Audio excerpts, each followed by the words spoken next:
In this passage we have seen Peter at his best and at his worst. We've got to know Peter through the gospel stories.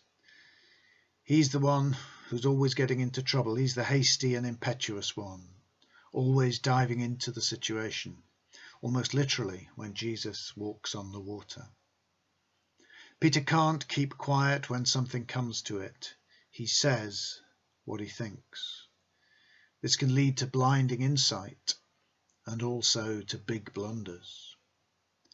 Just a few weeks ago, we read of Jesus asking the disciples, "Who do you say that I am?"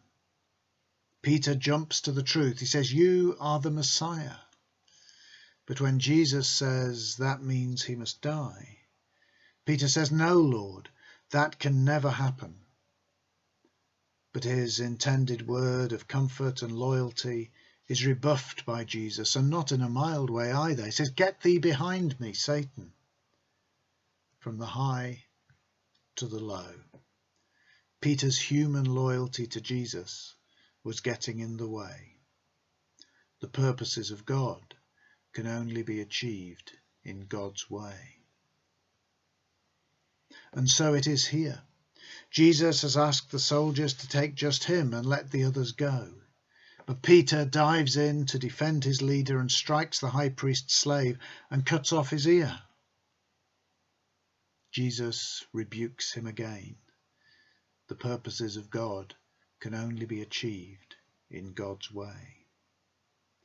So Jesus is taken away. Simon Peter and another disciple loyally follow. I'm guessing that they don't have a plan. They don't know what they can do. But the least is they can be there. But it puts them at risk.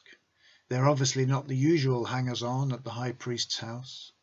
Hopefully the fisherman's smell has dissipated by now, but they probably dress like Galilean working men, rather than like members of the Jewish establishment. And then one of the high priest's household says to Peter, "I saw you in the garden with him. I recognize you." And it's dangerous now, because Peter attacked the high priest's slave in the garden, and this apparently is a relative of his. No, said Peter. "No, it wasn't me. I wasn't there."